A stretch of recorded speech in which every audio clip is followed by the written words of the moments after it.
Farid Hamel, bonjour, vous êtes le bâtonnier du barreau de Lyon et il y a quelques jours, les avocats lyonnais ont manifesté, je vais vous citer, pour enterrer la justice. Vous êtes contre les projets actuels.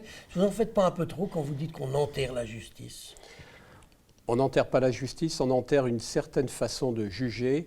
Dans quelques années, le justiciable n'aura plus accès à son juge. Il va être confronté à un écran d'accueil et toutes les procédures vont passer par Internet pour les petits litiges.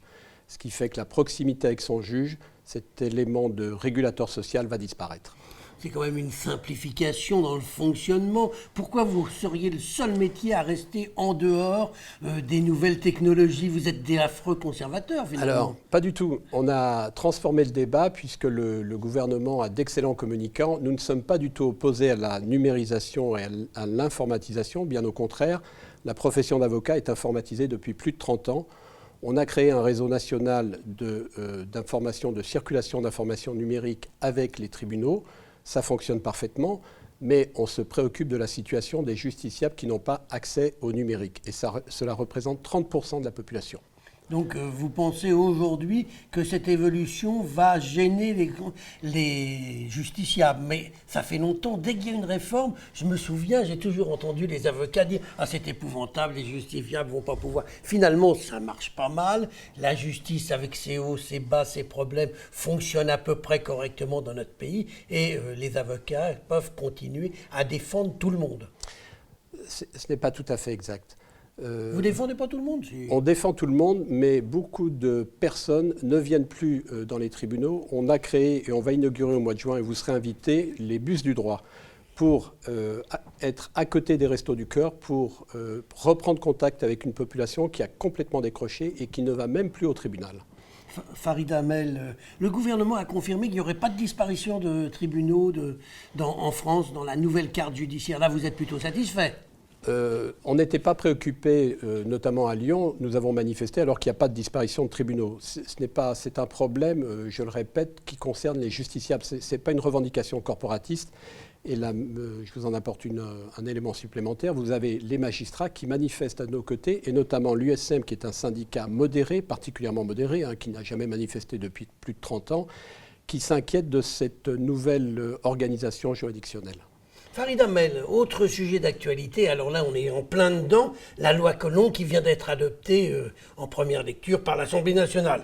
Vous vous êtes vous-même opposé au texte et j'ai vu que vous dites qu'il est une atteinte inacceptable à la dignité humaine. Est-ce que l'atteinte inacceptable à la dignité humaine, c'est pas plutôt ces passeurs qui font venir des gens dans des conditions épouvantables dans notre pays en leur promettant monts et merveilles alors que c'est malheureusement des choses difficiles qui les attendent? Ces passeurs doivent être condamnés. Ce sont des délinquants de la pire espèce qui profitent de la misère humaine.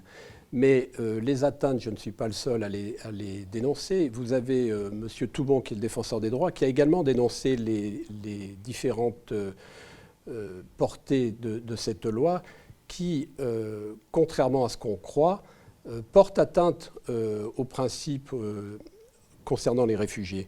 Les réfugiés doivent être accueillis. Ce sont des gens qui ne viennent pas chercher du travail, qui fuient des tortures, des violences et des exactions. Et ces gens-là sont malheureusement également privés de recours devant la Cour nationale du droit d'asile. Oui, mais les réfugiés qui ont peut-être le statut de réfugiés sont très minoritaires dans l'afflux d'étrangers qui arrivent dans notre pays. Il est normal que notre pays essaye de faire un certain tri entre les uns que l'on peut accueillir et les autres qui sont venus que pour des questions économiques. Tout à fait. Simplement, il faut que, là encore, la justice ait les moyens de faire le tri. Or, actuellement, c'est rigoureusement impossible. Il y a une seule cour d'appel qui est à Montreuil, qui est littéralement débordée et qui est en grève depuis le début du mois de février, magistrats y compris. Farid Hamel, vous dites que la loi Collomb cherche à contenter l'opinion publique. Est-ce que la démocratie, c'est pas aussi tenir compte de ce que pense l'opinion publique et de ce que pensent les citoyens? Il faut avoir le courage d'être à l'encontre de l'opinion publique, sinon ça s'appelle du populisme. Ce n'est plus de la démocratie. Donc, vous considérez aujourd'hui que M. Collomb a fait dans le populisme? Il n'a pas fait dans le populisme, il l'a fait sous la pression de l'opinion publique. Bon, eh bien, on en restera là pour aujourd'hui. On attend maintenant la discussion de ce texte en seconde lecture, puisqu'il reviendra. Farid Hamel, je vous remercie. Je vous remercie.